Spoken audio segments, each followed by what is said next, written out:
Leon, it's just incredible to be the most valuable player on one's team at your age. That's a big deal. To do it on a team with Connor, that's a big deal. To do it after you signed that big deal 3 years ago is a big deal. So it's just, in so many ways, you have to be proud of yourself and feel good about the Hart Trophy and the Linsday Trophy.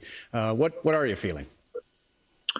Yeah, I think you nailed it. Obviously very proud. At the same time, I obviously know that without people helping me and without the guys on our team, the staff, coaching staff, City of Edmonton, my family, so many people that, help you and make life so easy for you. So huge thank you goes out to them for sure. I'll come back to Dave Tippett because I watched him and your dad go head-to-head in '92 in Albertville before you were born, but I'll come to that in a bit. My favorite game of yours this year is the 4-goal game just before the pause against the Nashville Predators. You remember that one? Yeah, I do remember that. Is it your favorite? Yeah, I mean, it's a special one for sure. I think, we just played such a good game as a team. All 4 lines contributed. I think every line scored a goal. And it was just one of those nights where, the puck just seemed to find you and everything that you touched kind of went in. So I think, the other guys, they agree with me. Those nights are always, they seem fun. Well, the neatest thing was you were on the podcast with Kevin Bieksa. Imagine I've been stuck with Kevin now for 2 straight months. And Ryan Kessler. It was such a great podcast. And you talked about that power play where Connor McDavid, you set the backhand for McDavid, and then Bieksa chimes in and he says, well, if you want to defend that, it's rather easy. And you said, no, it's not easy because if you take me away, then Connor goes high seam.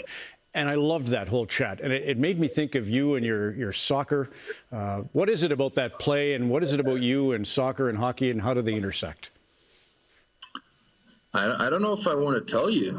The other teams are going to know. No, it's just something that, we've been working on.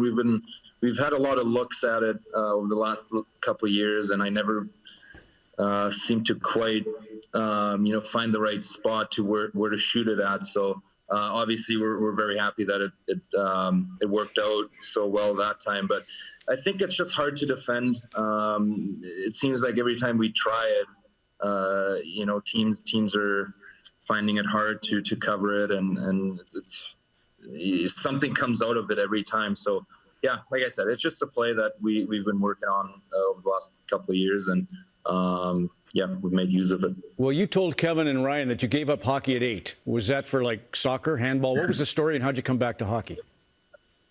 Yeah, I think I was 7, and I wanted to play soccer for a year. So one reason was me getting changed all the time. I hated getting changed.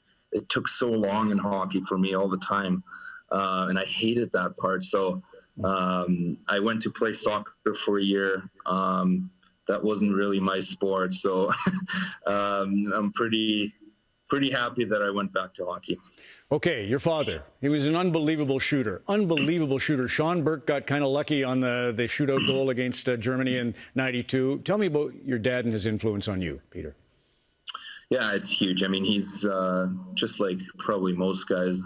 He's always been the guy that I talk to first, and obviously with his hockey knowledge, he's been a big help in my career, and always been my #1 go-to guy. So huge thanks, obviously, to him as well. Has always been by my side.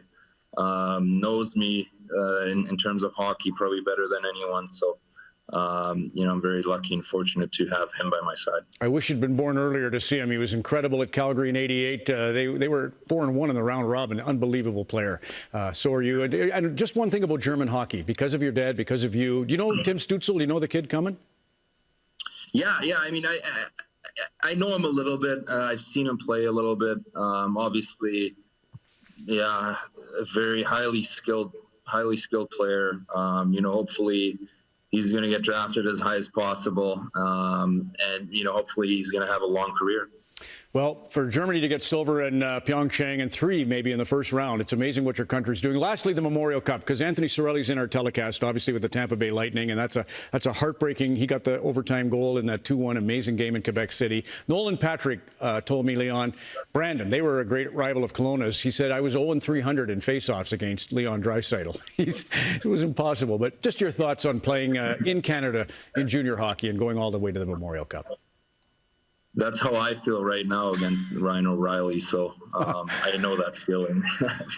But no, yeah, it was a blast. I mean, obviously it didn't end the way that we liked or hoped, but that whole season in Kelowna, I learned so much, and it was great for my development. We had a great group, great team, and it was just a lot of fun to be around. Obviously, to this day, I still wish that it ended a little bit in a different way. It was a great run. So was this year's, and it ended in a tough way. But look, nothing but a bright future. Congrats on the Linsday. Congrats on the Hart, Leon. Really appreciate you doing this for us. Yeah, thank you very much. Appreciate that.